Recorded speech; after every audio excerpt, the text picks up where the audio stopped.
Hello friends, this is Vandana. Welcome to exam Amrit. मैं Vandana exam Amrit YouTube channel पर आप सभी का स्वागत और अभिनंदन करती हूँ।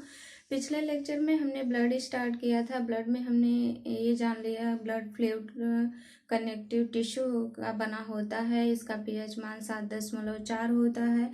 यह इसकी उत्पत्ति जो मेसोडर्म से होती है और इसकी क्वांटिटी 5 से 6 लीटर होती है। महिलाओं में 4 से 5 लीटर और पुरुषों में 5 से 6 लीटर होती है। ब्लड में कौन कौन से कंपोनेंट पाए जाते हैं इसके बारे में हमने बताया था। तो जो लास्ट टॉपिक था हमारा वो ब्लड कंपोनेंट था। ब्लड में दो प्रकार के कंपोनेंट पाए जाते हैं। जो लिक्विड पार्टिकल होता है, लिक्विड पार्टिकल यानी तरल भाग, लिक्विड पार्ट तरल भाग, और दूसरा था सॉलिड पार्ट, सॉलिड पार्ट यानी ठोस भाग, ठोस भाग।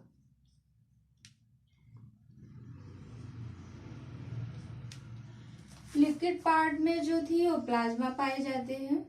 लिक्विड पार्ट को हम प्लाज्मा, हिंदी में भी हम लिखेंगे प्लाज्मा, प्लाज्मा। यह जो टोटल ब्लड का 55% होता है। प्लाज्मा टोटल ब्लड का 55% होता है। और सॉलिड पार्ट में ब्लड सेल्स या ब्लड कार्पेसेल्स पाए जाते हैं। Blood corpuscles, corpuscles cells. Plasma को हमने सामान्य इसकी प्लाज्मा के बारे में हमने अध्ययन कर लिया था। आज हमको पढ़ना है ब्लड कार्पेसेल्स। ब्लड कार्पेसेल्स 3 प्रकार के होते हैं। ब्लड कार्पेसेल्स 3 प्रकार के होते हैं। इधर हेडिंग करते हैं। ब्लड कार्पेसेल्स यानी रुधिर कणिकाएं। ब्लड कार्पेसेल्स यानी रुधिर कणिकाएं, कणिकाएं। यह 3 प्रकार की होती हैं। RBC,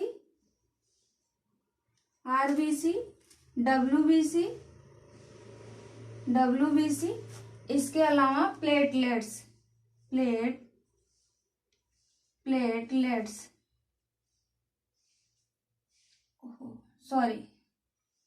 platelets. आरबीसी को इरिथ्रोसाइट,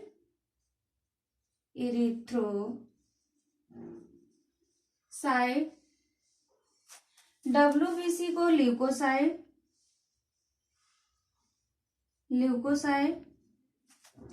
और प्लेटलेट्स को हम थ्रोम्बोसाइट कहते हैं। थ्रोम्बोसाइट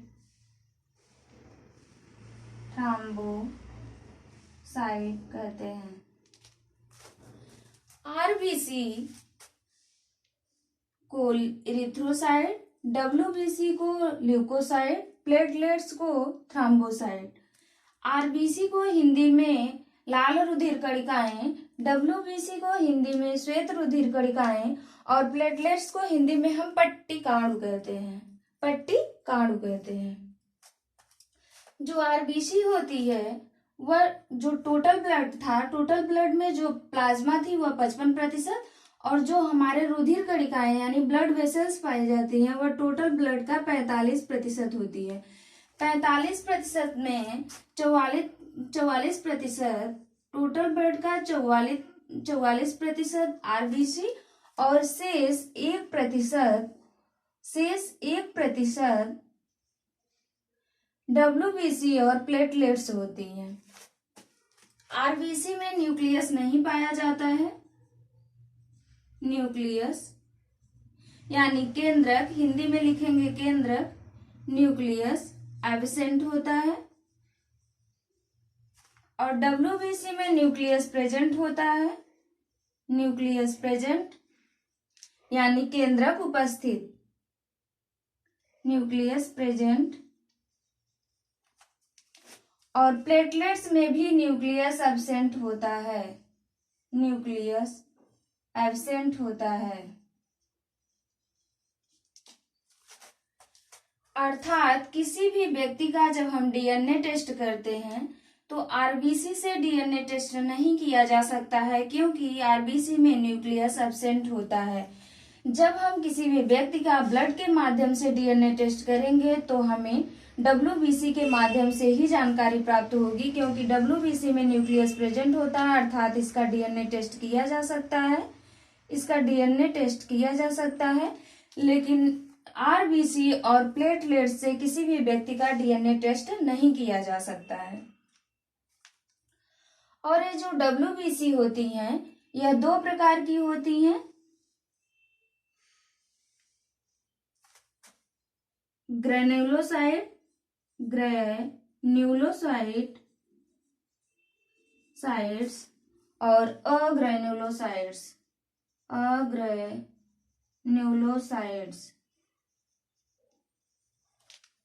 ग्रेन्युलोसाइट्स यानी कणिका में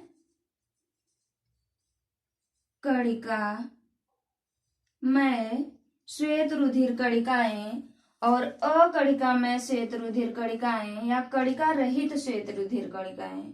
अकणिका में श्वेत रुधिर कणिकाएं।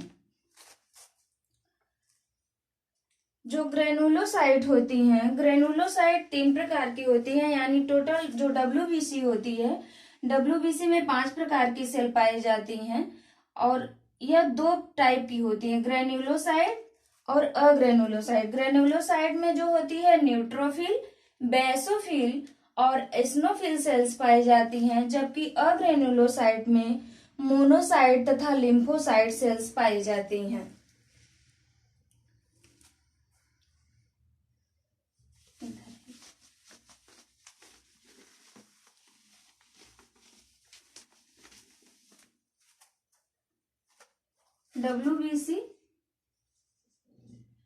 डब्ल्यूबीसी में टोटल 5 प्रकार की सेल्स होती, पांच सेल्स पाई जाती हैं, टोटल 5 सेल्स हैं और यह 2 प्रकार की होती हैं, ग्रेनुलो यानी कणिका रहित ग्रेन्युलोसाइट्स और ग्रेन्युलोसाइट्स। जो इसमें होती है न्यूट्रोफिल, ग्रेनुलोसाइट में न्यूट्रोफिल,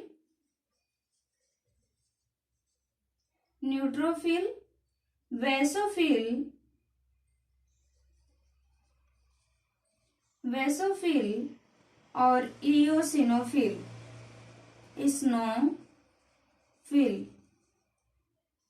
सेल्स पाई जाती हैं। अग्रेनुलोसाइट की तरफ मोनोसाइट सेल्स और lymphocyte sales.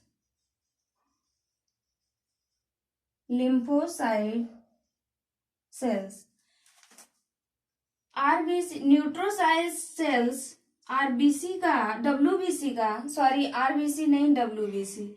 Neutrophil cells total WBC का 60 से 65%। वैसोफिल सेल्स 0.5 से 1% और इस्नोफिल 2 से 3%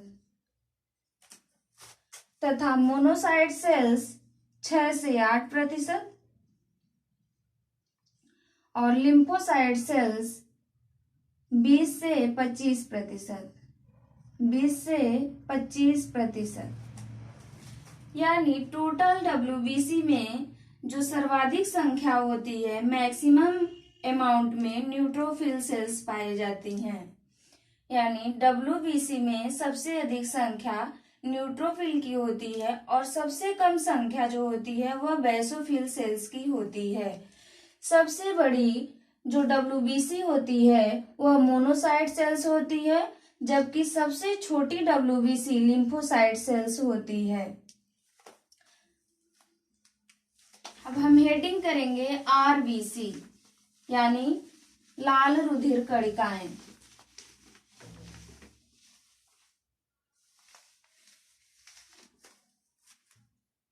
लाल रुधिर कणिकाएं यानी रेड ब्लड सेल्स आरबीसी। इसको हम लिख लेंगे इरिथ्रोसाइट्स, इरिथ्रोसाइट्स।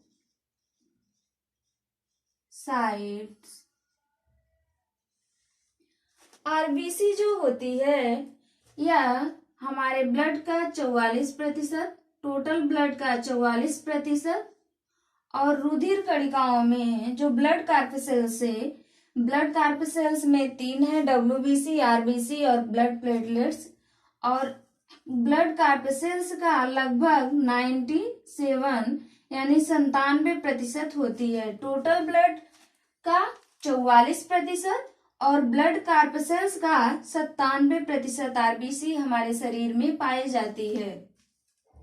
आरबीसी का फॉर्मेशन रेड बोन मैरो में होता है, यानी ये जो बनती है वह रेड बोन मैरो में बनती है। रेड बोन मैरो यानी लाल अस्थि मज्जा, रेड बोन मैरो यानी लाल अस्थि मज्जा। और इसका जो जीवन काल होता है वह 120 दिन का होता है, 120 दिन। आरबीसी का जीवन काल 120 दिन होता है। यह रेड बोन मैरो में बनती है, इसका जीवन काल 120 दिन का होता है, और इसमें न्यूक्लियस जो होता है यानी केंद्रक अनुपस्थित होता है, अनुपस्थित,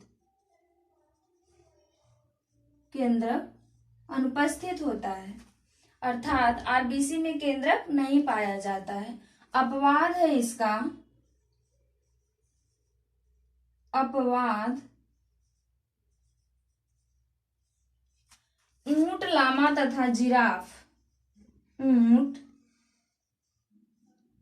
लामा तथा जिराफ।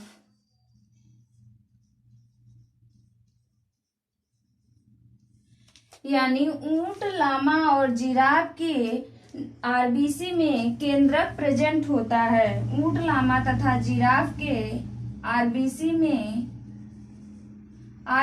में केंद्रक उपस्थित होता है, उपस्थित होता है या पाया जाता है।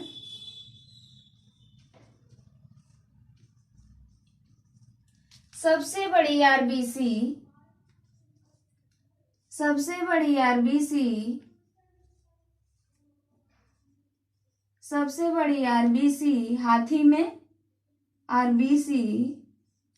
हाथी में, सबसे बड़ी आरबीसी हाथी की, तथा सबसे छोटी आरबीसी कस्तूरी हिरण,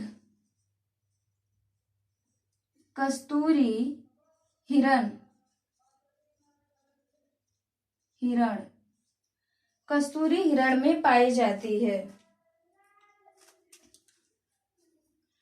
और आरबीसी फॉर्मेशन की क्रिया को इरिथ्रोपोएसिस कहते हैं। इसकी फॉर्मेशन की क्रिया,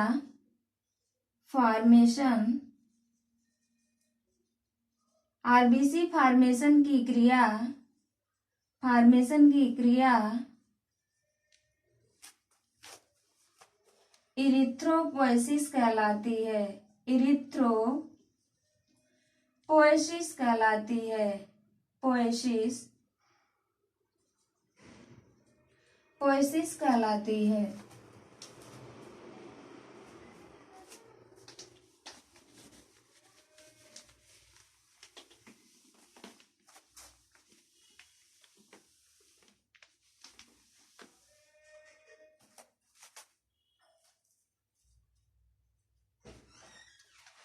आरबीसी की कमी हो जाने पर हमारे शरीर में थकान महसूस होने लगती है, क्योंकि जो आरबीसी होता है, आरबीसी में यानी ब्लड में आरबीसी पाया जाता है, ब्लड में आरबीसी पाया जाता है, और आरबीसी में हीमोग्लोबिन Fe यानी आयरन कंपाउंड से जुड़ा होता है। एक आयरन कंपाउंड में एक आयरन कंपाउंड से 4 हीमोग्लोबिन जुड़ा होता है। एक आयरन कंपाउंड से 4 हीमोग्लोबिन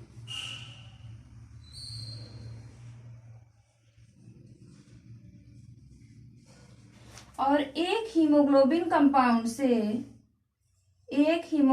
कंपाउंड से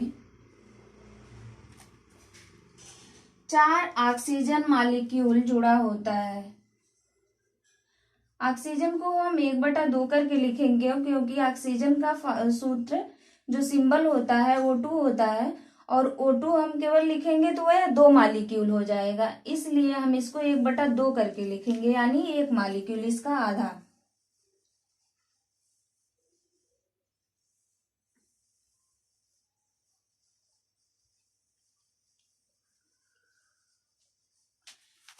तो एक आयरन कंपाउंड से 4 हीमोग्लोबिन और एक हीमोग्लोबिन से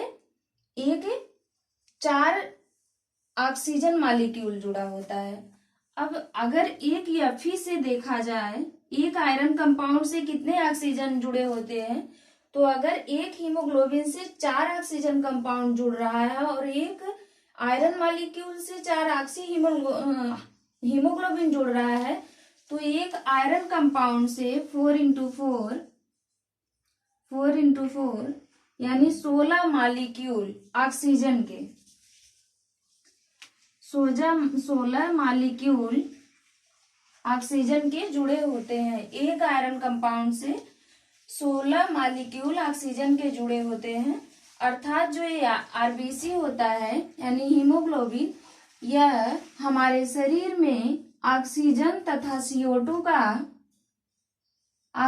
तथा कार्बन डाइऑक्साइड का परिवहन करता है। जब हीमोग्लोबिन ऑक्सीजन से क्रिया करके तो ऑक्सी हीमोग्लोबिन बनाता है यानी HbO2,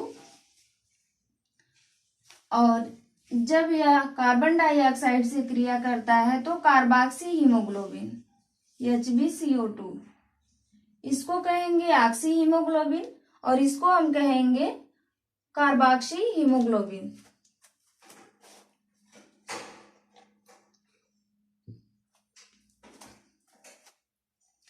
अर्थात हमारे शरीर में अगर ब्लड की कमी होगी तो आरबीसी की कमी हो जाएगी, और आरबीसी की कमी होगी तो हीमोग्लोबिन की कमी हो जाएगी, हीमोग्लोबिन की कमी होगी यानी आयरन की कमी।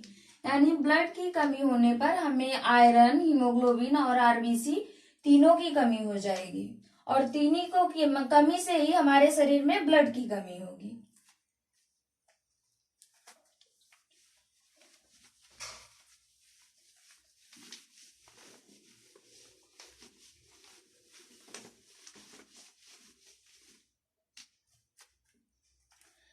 आरबीसी का निर्माण जो होता है वह बोन मैरो में होता है, लेकिन जो इसका विनाश होता है, आरबीसी का विनाश जो होता है वह हमारे प्लीहा में होता है। आरबीसी का विनाश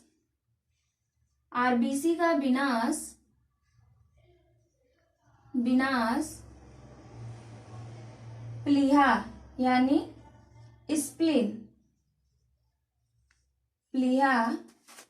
यानी स्प्लीन में होता है। इसलिए प्लीहा को आरबीसी का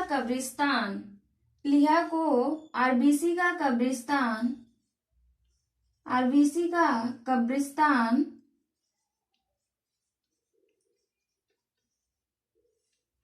कहा जाता है, और यह प्लीहा में कभी-कभी इसमें प्लीहा में संचित मात्रा में कुछ मात्रा में ब्लड का संचयन होता है, ब्लड यानी रक्त संचित होता है।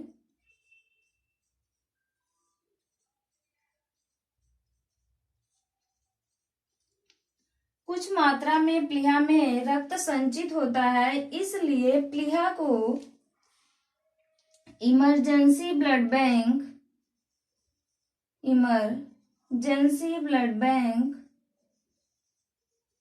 ब्लड बैंक या नेचुरल ब्लड बैंक भी कहते हैं। नेचुरल ब्लड बैंक भी कहते हैं। ब्लड बैंक भी कहते हैं। यानी आरबीसी जो होती है वो प्लीहा में नष्ट हो जाती है, इसलिए प्लीहा को आरबीसी का कब्रिस्तान कहा जाता है। और आरबीसी में कुछ मात्रा में रक्त संचित होता है, इसलिए उसको हमें इमरजेंसी ब्लड बैंक या नेचुरल ब्लड बैंक भी कहते हैं। आरबीसी की कमी हो जाने से हमें थकान होती है, आलसपन महसूस होने लगता है और जो हमें बार बार जमाई आती है, यानी ऑक्सीजन लेवल घट जाता है, इसलिए हम बार बार लंबी लंबी सांसें लेते हैं। जब हम ऊंचाई पे जाते हैं यानी हाइट बढ़ने पर जैसे जैसे हाइट इंक्रीज होगी वैसे वैसे हीमोग्लोबिन की मात्रा बढ़ने लगती है। हीमोग्लोबिन की मात्रा बढ़ने लगती है यानी इंक्रीज करने लगती है। जैसे जैसे हम ऊंचाई पे बढ़ जाते हैं, ऊपर की तरफ जाएंगे, वैसे वैसे हीमोग्लोबिन की मात्रा इंक्रीज होने लगेगी, क्योंकि ऊंचाई पे जो है ऑक्सीजन की due to increase of oxygen यानी ऑक्सीजन घटता जाता है। जैसे जैसे हम ऊंचाई पे जाएंगे तो हीमोग्लोबिन की मात्रा इसलिए बढ़ती है क्योंकि ऊंचाई पे जाने पे ऑक्सीजन की मात्रा घटने लगती है और जो हीमोग्लोबिन होती है वह ऑक्सीजन और कार्बन डाइऑक्साइड दोनों का परिवहन करती है। जब हम ऊंचाई पे जाएंगे ऑक्सीजन का लेवल घटेगा, यानी हमारे शरीर में हमें ऑक्सीजन लेने की में दिक्कत होने लगेगी। तो एक इरेथ्रोपोइटिन हार्मोन होता है, किडनी में एक विशेष प्रकार की सेल पाई जाती है। किडनी में एक विशेष प्रकार की सेल पाई जाती है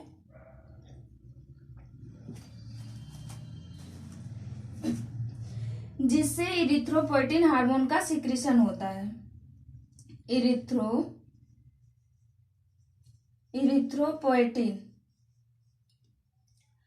पोइटिन हार्मोन। किडनी जो है वह इरिथ्रोपोइटिन हार्मोन का सिक्रीशन करती है। यह इरिथ्रोपोइटिन हार्मोन जो होता है यह ब्लड में जाता है, सीधे ब्लड में मिल जाता है और ब्लड के माध्यम से यह बोन मैरो में पहुंचता है। बोन मैरो यानी रेड बोन मैरो में जाता है और यह बोन मैरो से कहता है कि आरबीसी की संख्या को बढ़ा दो, यानी जल्दी जल्दी आरबीसी का फॉर्मेशन करो। तो यह जो बोन मैरो होता है अत्यधिक अमाउंट में आरबीसी का फॉर्मेशन करने लगता है। अत्यधिक अमाउंट में यानी अत्यधिक मात्रा में आरबीसी का फॉर्मेशन हमारे शरीर में होने लगता है और यह जो आरबीसी की संख्या होती है हमारे शरीर में इंक्रीज हो जाती है यानी बढ़ जाती है। जब आरबीसी की संख्या हमारे शरीर में बढ़ेगी तो हीमोग्लोबिन भी बढ़ जाएगा और ऑक्सीजन लेवल भी बढ़ जाएगा। यानी ऊंचाई पे जाने पे जो ऑक्सीजन की हमें कमी हो रही थी वह जो इरिथ्रोपोइटिन हार्मोन ब्लड में जाके बोन मैरो को स्टिमुलेट किया यानी उसको उत्प्रेरित किया, उससे ये कहा कि तुम अत्यधिक मात्रा में जल्दी जल्दी आरबीसी का निर्माण करो। और जब यह आरबीसी की संख्या हमारे शरीर में बढ़ी तो ऑक्सीजन का लेवल बैलेंस हो गया और इसी कारण जो पहाड़ी क्षेत्रों के लोग होते हैं उनका रंग गुलाबी होता है। वो उतने गोरे नहीं होते हैं, वो आरबीसी की अधिकता के कारण जो उनका रंग होता है वह गुलाबी होता है। यानी उनमें जो होती है लगभग 90 से 95 लाख हीमोग्लोबिन होती है। 90 से 95 लाख हीमोग्लोबिन होती है।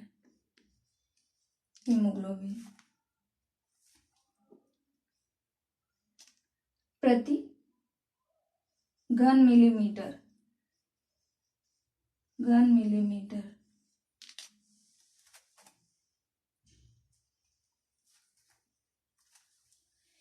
इसी कारण आरबीसी की अधिकता के कारण ही उनका रंग गुलाबी होता है।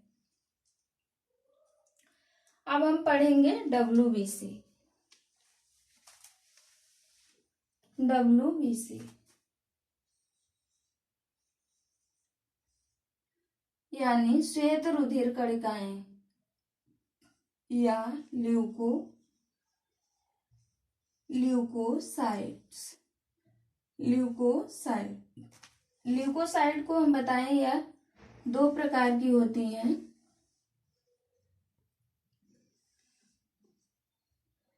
ग्रेन्युलोसाइट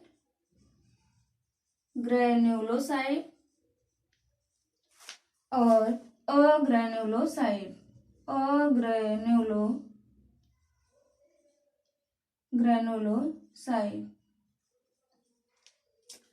जो आरबीसी होती है इसका जीवन काल 4 से 6 दिन या 8 दिन होता है। 4 से 6 दिन होता है और इसका निर्माण बोन मैरो में होता है। जो WBC होती है यह हमारे शरीर में एंटीबॉडी बनाती है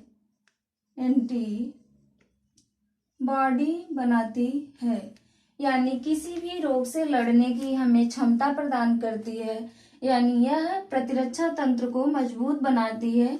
इसलिए WBC को हमारी बॉडी का BSF कहा जाता है।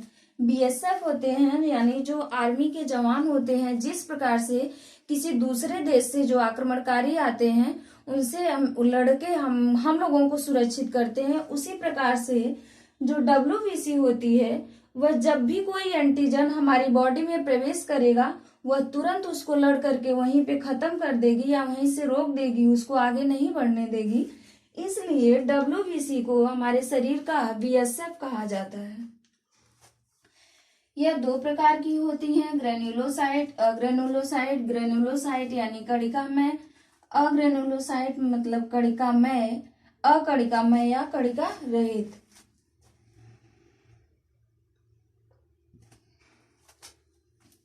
इसमें 3 प्रकार की सेल्स पाई जाती हैं, neutrophil,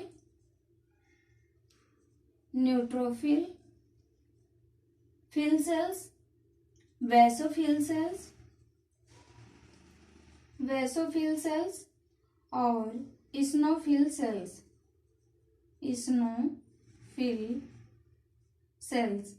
neutrophil cells total WBC का 60 से 65%। यानी WBC की कौन सी सेल सबसे अधिक होती है तो न्यूट्रोफिल सेल्स, और सबसे कौन होगी, वैसोफिल सेल्स। 0.5 से 1% होती है। इस्नोफिल सेल्स 2 से 3%।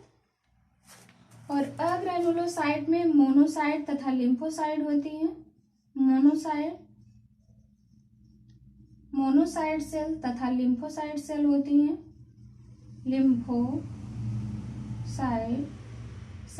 हैं। मोनोसाइट टोटल WBC का 6 से 8% और लिम्फोसाइट टोटल WBC का 20 से 25%। यानी हमारे WBC में सबसे अधिक संख्या किस सेल की होती है तो न्यूट्रोफिल सेल की होगी, और सबसे कम संख्या किसकी होती है तो वैसोफिल सेल की होगी। WBC में जो सबसे बड़ी जैसे लार्जेस्ट सेल कौन सी होती है तो मोनोसाइट होगी, और सबसे स्मॉलेस्ट सेल कौन सी होती है तो यह लिम्फोसाइट सेल होगी। लिम्फोसाइट सेल WBC की सबसे छोटी सेल है और मोनोसाइट सबसे बड़ी सेल है। न्यूट्रोफिल सेल सबसे अधिक मात्रा में है, वैसोफिल सेल सबसे कम मात्रा में पाई जाती है। यह जो 5 सेल्स होती हैं, neutrophil cells, basophil cells, eosinophil cells, monocyte तथा लिम्फोसाइट होती है, ये 5 को मिला के WBC बनती है और जो एंटीबॉडी का कार्य करती है। इसमें जो न्यूट्रोफिल सेल्स होती हैं यह फैगोसाइटोसिस का कार्य करती है। जब भी कोई हानिकारक बैक्टीरिया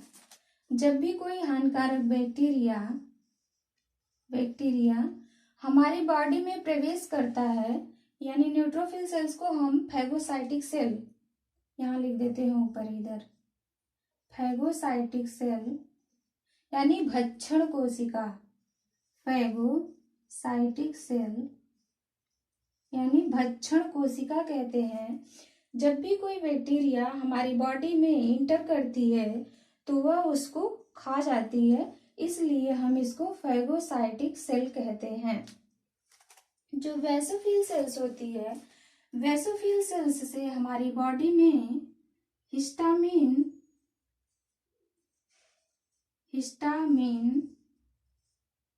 हिपेरिन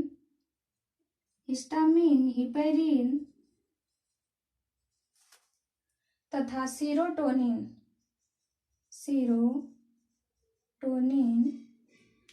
नामक केमिकल का स्राव करती हैं, जो न्यूट्रोफिल सेल्स हिस्टामिन तभी हिपेरिन तथा सीरोटोनिन नामक केमिकल का स्राव करती हैं। यह जो हिपेरिन होता है वह हमारी बॉडी में यानी ब्लड वेसल्स के अंदर रुधिर का थक्का बनने से रोकता है। जो हिपेरिन होता है वह हमारी बॉडी के अंदर रुधिर का थक्का बनने से रोकता है, इसलिए हिपेरिन को हम एंटीकोआगुलेंट यानी प्रतिस्कंदन पदार्थ कहते हैं।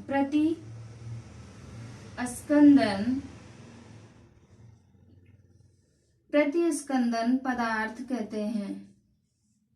हिपेरिन को प्रतिस्कंदन पदार्थ यानी एंटीकोआगुलेंट पदार्थ कहते हैं।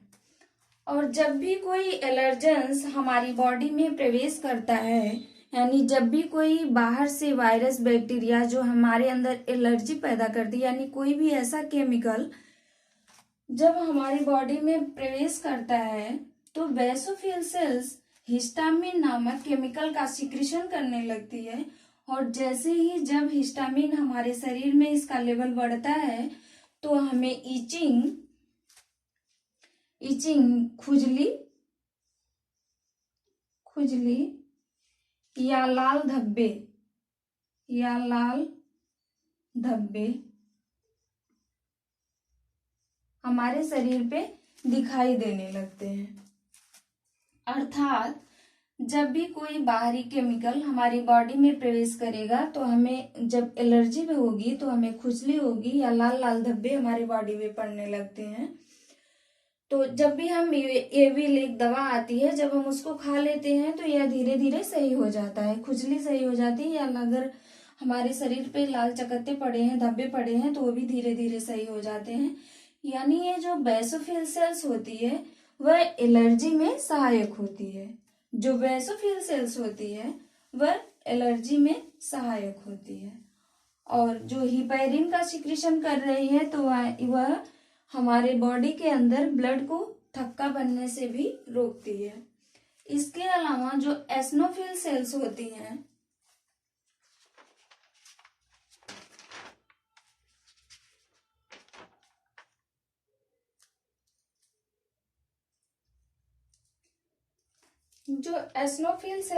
हैं, यह हमारे बॉडी के अंदर जब भी कोई प्रोटोजोआ वायरस डिजीज होती है, जब भी कोई प्रोटोजोआ या वायरस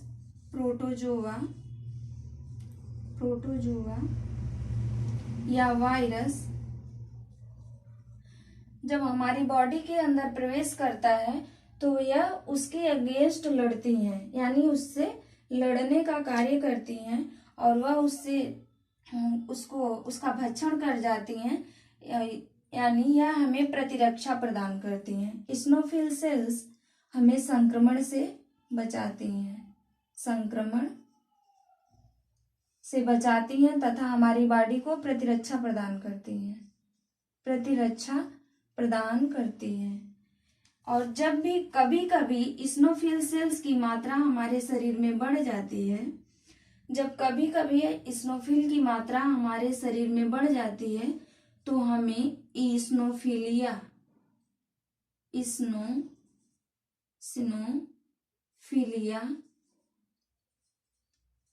नामक रोग हो जाता है।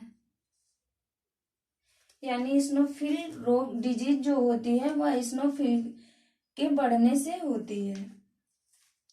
अब यह जो मोनोसाइट और लिम्फोसाइट सेल होती हैं, यह जो हमारी बॉडी में एडवांस लेवल पे कार्य करती हैं, यानी जब हमें यह है इनका जो कार्य होता है एंटीजन को पहचानना और एंटीजन को किल करना, यानी जब हमें वैक्सीन लगती है, जैसे जब हम छोटे होते हैं, जैसे हमें पोलियो का टीका लगता है और बहुत सारे टीके लगते हैं, तो उस समय ये जो मोनोसाइट सेल होती हैं और लिम्फोसाइट सेल होती हैं, इनका एडवांस लेवल का कार्य होता है। जो मोनोसाइट सेल्स होती हैं हमारे शरीर के अंदर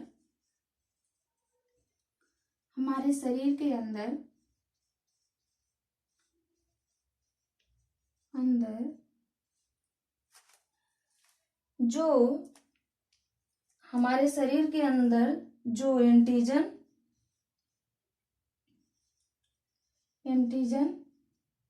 यानी जब हमें टीका लगा पोलियो का या वायरस का, तो उसके प्रति वह एंटीबॉडी बना ली है। जब हमारे शरीर के अंदर कोई एंटीजन प्रवेश करता है, एंटीजन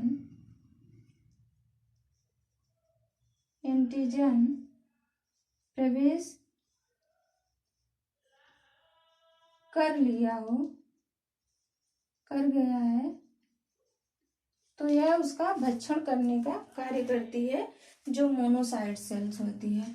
और जो लिम्फोसाइट सेल्स होती है, लिम्फोसाइट सेल्स दो प्रकार की होती है, टी लिम्फोसाइट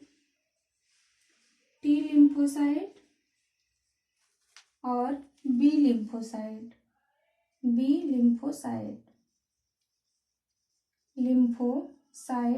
सेल।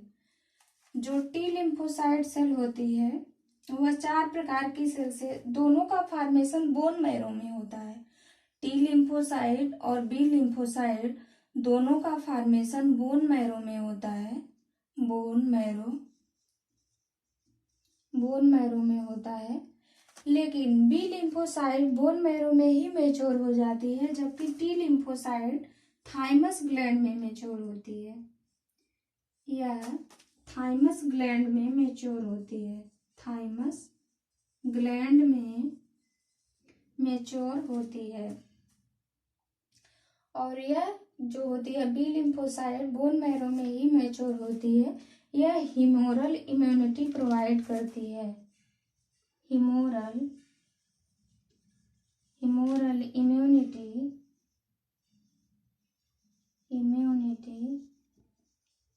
प्रोवाइड करती है। जो टी लिम्फोसाइट सेल्स होती है यह 4 प्रकार की सेल्स से मिलकर बनी होती है।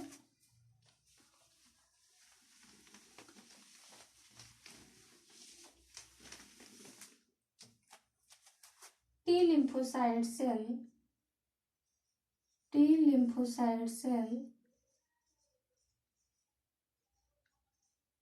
4 प्रकार की सेल से मिलकर बनी होती है, 4 प्रकार की सेल्स से मिलकर बनी होती हैं, जिसको हम कहते हैं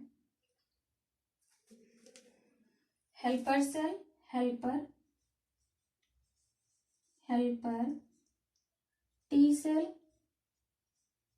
T cells, killer T cells, suppressor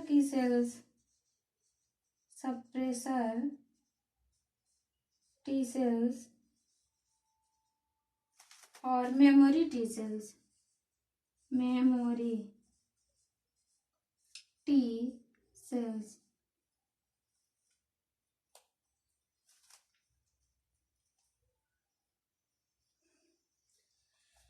जो हेल्पर टी सेल्स होती है, टी लिम्फोसाइट 4 प्रकार की सेल्स से मिलकर बनी होती है, helper T cells, killer T cells, suppressor T sales तथा मेमोरी टी सेल्स। जो हेल्पर टी सेल्स होती है यह हमेशा एक्टिव फॉर्म में होती है, और जब भी कोई एंटीजन हमारी बॉडी में प्रवेश करता है तो वह हेल्पर टी सेल लिम्फोकाइनिन हार्मोन का सिक्रीशन करती हैं, जब भी कोई एंटीजन हमारी बॉडी में प्रवेश करता है तो यह लिम्फोकाइनिन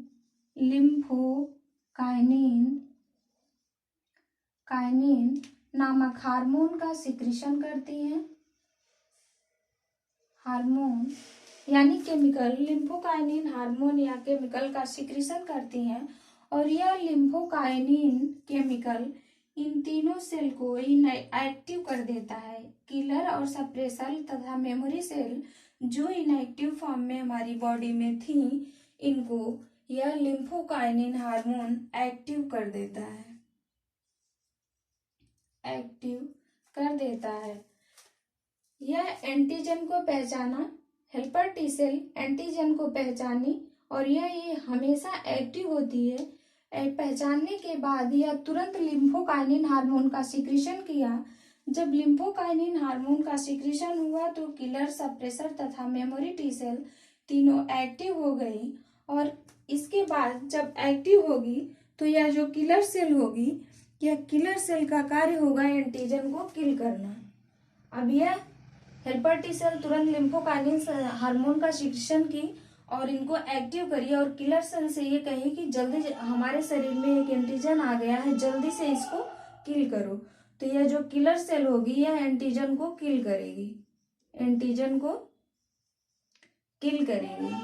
यानी इसको मारने का कार्य करेगी। किलर सेल जब एंटीजन को किल कर देती है तो इसके बाद सप्रेसर टी सेल यह इसको इनएक्टिव कर देती है, यानी अब हमारी बॉडी में एंटीजन नहीं है, एंटीजन मर चुका है, अब तुम इनएक्टिव हो जाओ। तो यह जो सप्रेसर सेल होगी वह किलर सेल को यानी किलर टी सेल को इनएक्टिव कर देगी। इसके बाद जो यह मेमोरी टी सेल होती है, मेमोरी टी सेल यह थर्ड एम्पायर का कार्य करती है, थर्ड एम्पायर की भांति कार्य करती है, थर्ड एम्पायर की भांति कार्य करती है। यह जो होती है यह मेमोरी टी सेल यह एंटीजन को पहचान के रखती है कि जब भी इस प्रकार का कोई एंटीजन आएगा तो किलर सेल या सप्रेसर सेल हो या ना हो, लेकिन टी सेल तुरंत उसे इम्यूनिटी प्रोवाइड कर देगा, यानी किलर सेल तुरंत उसको इम्यूनिटी प्रोवाइड कर देगा। तो जो लिम्फोसाइट सेल और मोनोसाइट सेल होती हैं वह सबसे जो इम्पोर्टेंट होती है वह लिम्फोसाइट सेल्स होती है। बाकी सेल्स तो सारी ही इम्पोर्टेंट होती है, सबका कुछ न कुछ हमारी बॉडी में कार्य है। इसके बाद हम पढ़ेंगे प्लेटलेट्स।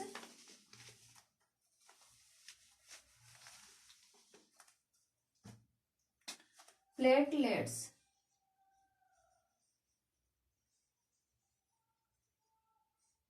यानी थ्रोम्बोसाइट्स यानी पट्टिकांड, इसका जीवन काल 7 दिन का होता है। इसका जो मेन फंक्शन होता है, जो मेन कार्य होता है वह रुधिर का थक्का बनाना, रुधिर का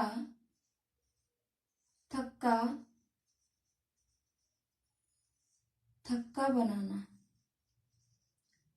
इनकी संख्या हमारे बॉडी में 1.5 से 3.5 लाख पाई जाती है और जब भी हमें कभी डेंगू या मलेरिया जैसे रोग हो जाते हैं, डेंगू या मलेरिया जैसे बुखार जब हमको हो जाते हैं तो इनकी संख्या तेजी से हमारी बॉडी में घटने लगती है,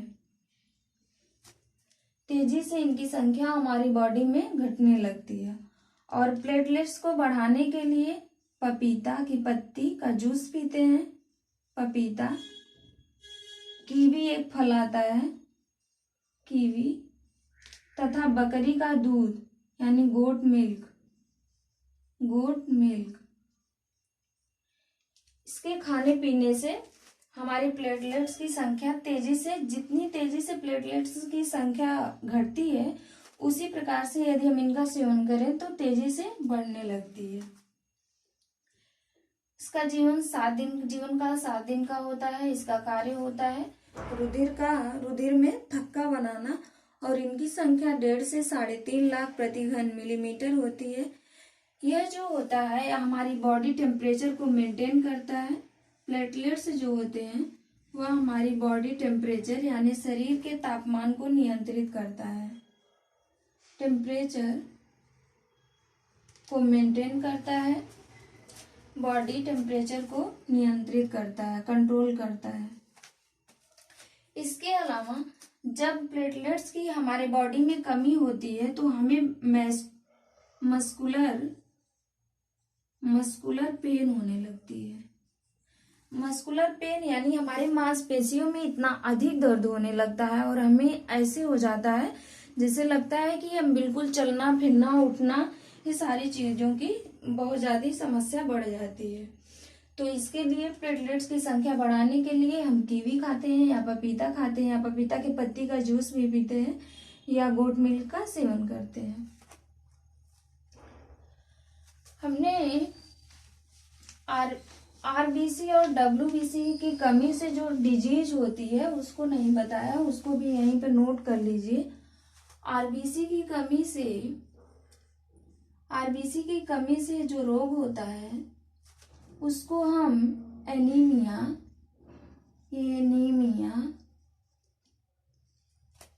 यानी अरक्तता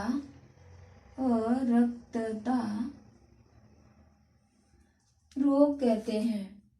और यह आरबीसी को में हमने आपको बताया कि हीमोग्लोबिन होता है और हीमोग्लोबिन जो होता है वह आयरन कंपाउंड से जुड़ा होता है, इसलिए एनीमिया को हम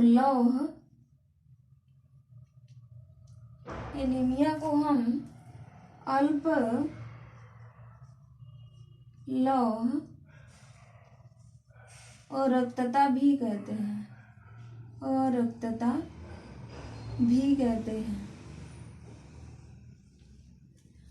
और जो डब्ल्यूबीसी की कमी से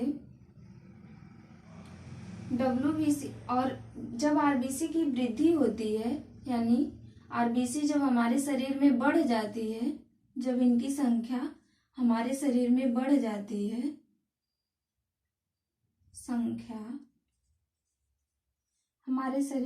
जाती है, तब हमें पॉलीसाइथेमिया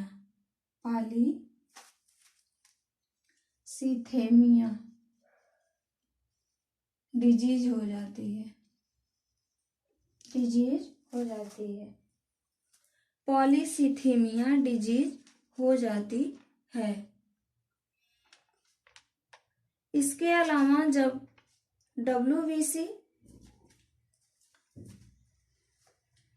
डब्ल्यूबीसी की संख्या में कमी होने पर ल्यूकेमिया, पूरा लिख दे रहे हैं, डब्ल्यूबीसी की कमी होने पर ल्यूकेमिया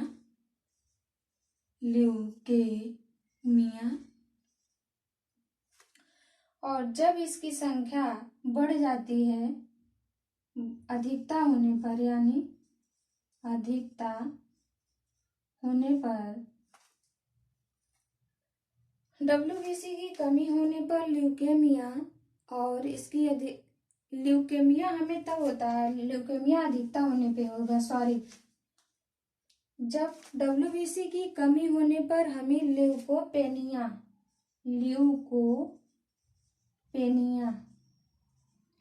डिजीज हो जाती है।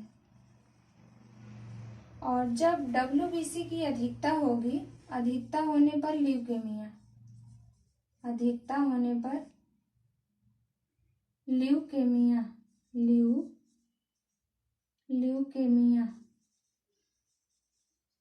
यानी ब्लड कैंसर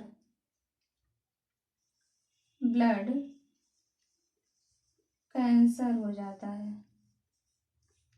ब्लड कैंसर यानी डब्ल्यूबीसी में जब अनियंत्रित वृद्धि होने लगेगी तब हमें यह ल्यूकेमिया यानी ब्लड कैंसर हो जाएगा।